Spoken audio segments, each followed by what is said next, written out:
500 രൂപ പിഴ ഈടാക്കുന്നതിന് വേണ്ടി 5 വർഷമായി വനപാലകരുടെ കസ്റ്റഡിയിലാണ് അജീഷിൻ്റെ JCB. ഇതുമായി ബന്ധപ്പെട്ട ചർച്ചയാണ് നഗരംപാറ ഫോറസ്റ്റ് ഓഫീസിൽ നടന്നത്. ഈ ചർച്ചയിൽ എന്ത് തീരുമാനമുണ്ടായത്?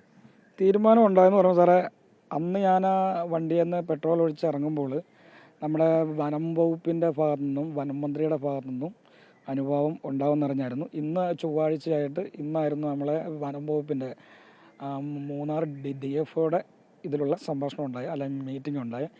മീറ്റിങ്ങിൽ ലാസ്റ്റ് പുള്ളി ഞങ്ങളോടെല്ലാം സംസാരിച്ചതും എന്നോട് സംസാരിച്ച് വെച്ച് നോക്കുവാണെങ്കിൽ പഴയ പോണക്ക് തന്നെ വണ്ടിക്ക് ഇട്ടേക്കുന്ന 61A ഇട്ടിട്ടുള്ള ഒരാഴ്ചയ്ക്കുള്ളിൽ വളരെ സ്പീഡപ്പായിട്ട് അതിൻ്റെ നടപടിക്രമങ്ങളിൽ സംഭവം ചെയ്തിട്ട് ഒരാഴ്ചക്കുള്ളിൽ വണ്ടി വിട്ട് തരാൻ പറ്റുന്ന അവസ്ഥ ഉണ്ടാക്കാമെന്ന് പറഞ്ഞു. അത് ചെയ്യാമെന്ന് പറഞ്ഞു.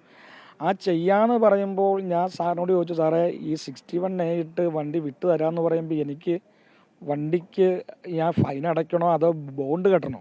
ഈ 61A എന്നുള്ളത് വണ്ടി സർക്കാരിലെ വണ്ടി കെട്ടിക്കഴിഞ്ഞ് കഴിഞ്ഞാൽ അതിൻ്റെ അല്ല അത് ഇട്ട് കഴിഞ്ഞാൽ അതിൻ്റെ വാല്യുവേഷൻ വന്നു കഴിഞ്ഞാൽ വണ്ടി അതിൻ്റെ ബോണ്ട് കെട്ടി ഇറക്കണമെന്നുള്ള.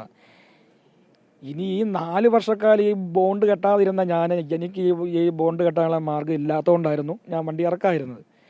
ഇന്നും അതേ രീതി തന്നെ പറയുമ്പോൾ ഈ 61A നടപടിക്രമങ്ങൾ സ്പീഡപ്പായിട്ട് ഒരാഴ്ച എന്ന് പറയുമ്പോൾ പിന്നെ പൈസ കെട്ടി, അല്ലെങ്കിൽ ഇപ്പോഴത്തെ ആണല്ലോ ഒരു വാല്യുവേഷൻ ഇട്ടിട്ട് വണ്ടി കെട്ടി അല്ല ഞാൻ വണ്ടി അത് ഇറക്കണമെന്നുള്ളല്ലേ ഇവർ ഉദ്ദേശിക്കുന്നത്. അങ്ങനെ എനിക്ക് വണ്ടി വേണ്ട. അജീഷ് അന്ന് സമരം നടത്തിയപ്പോൾ ഉദ്യോഗസ്ഥർ പറഞ്ഞത് ഒരാഴ്ചക്കുള്ളിൽ പ്രശ്നം പരിഹരിക്കാൻ ചർച്ച ചെയ്യാനാണ് പറഞ്ഞത്. അതെ, ഞാൻ അതിൻ്റെ ഒരു ഉറപ്പിന്മേലല്ല അങ്ങനെ ഒരു ഉറപ്പ് എനിക്ക് കിട്ടിയതുകൊണ്ടാണ് അന്ന് ഞാൻ സമരം നിർത്തി ഞാൻ വണ്ടിയിൽ നിന്ന് ഇറങ്ങിയത്. ഇന്നും അതേ രീതിയിൽ. അപ്പോൾ ഇത്രയും ദിവസം നമ്മൾ കാത്തിരുന്നതെന്ന് പറയുമ്പോൾ ഇവർ പറഞ്ഞ വാക്കിന് ആ സത്യസന്ധതയ്ക്കനുസരിച്ചാണ് ആ ഒരു വാക്കിനൊരു ഉറപ്പുണ്ടെന്നുള്ള വിശ്വാസത്തിലാണ് അന്ന് സമരം നിർത്തി ഇറങ്ങിയത്.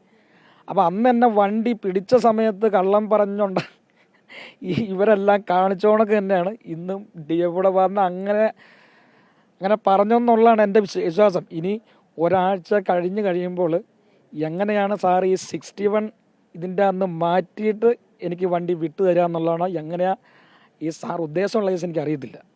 ഇന്നത്തെ ചർച്ചയിൽ അജീഷ് തൃപ്തനല്ല. ഞാൻ അതിൻ്റെ അകത്ത് ഞാൻ പൂർണ്ണമായിട്ടും തൃപ്തനല്ല. ഒരു പ്രതീക്ഷയുണ്ടോ ഇപ്പോഴും അജീഷിന് പ്രശ്നം ഇവർ പരിഹരിക്കുന്നുള്ള? നാളെ വനം മന്ത്രിയായിട്ട് ചർച്ചയുണ്ട്. ഇപ്പം നാളെ കാണാമെന്ന് തന്നെയോടുമായിട്ട് ബന്ധപ്പെട്ട നമ്മുടെ സംഘടനക്കാരോട് വിളിച്ചു പറഞ്ഞിട്ടുണ്ട്, അല്ലെങ്കിൽ അവർ കാണാമെന്ന് പറഞ്ഞിട്ടുണ്ട്. അത് സാറിനോടും കൂടി വനം മന്ത്രി നമ്മുടെ ഷിബു ജോൺ സാറുമായിട്ട് ഒരു മീറ്റിങ്ങിൽ സംസാരിച്ചിട്ട് സംഭവം നമുക്ക് തീർത്തും പറയാൻ പറ്റുള്ളൂ. ഇന്ന് മാത്രമേ നമുക്ക് മൊത്തത്തിൽ ഒരു കാര്യം പറയാൻ പറ്റുള്ളൂ. നാളെ വനം മന്ത്രി സാറുമായിട്ട് കാണണമല്ലോ, അതും കൂടി കഴിഞ്ഞിട്ട് നമുക്ക് പറയാം.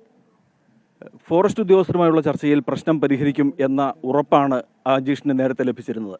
എന്നാൽ ഇന്നത്തെ ചർച്ചയും പൂർണ്ണ തൃപ്തനല്ല അജീഷ്. വാഹനം വിട്ടു നൽകുന്ന കാര്യത്തിൽ അന്തിമ തീരുമാനം ഇനിയും നീളുകയാണ്. ക്യാമറമാൻ അഭിലാഷ് അലക്സിനൊപ്പം MC ബോബൻ, അമൃത ന്യൂസ്.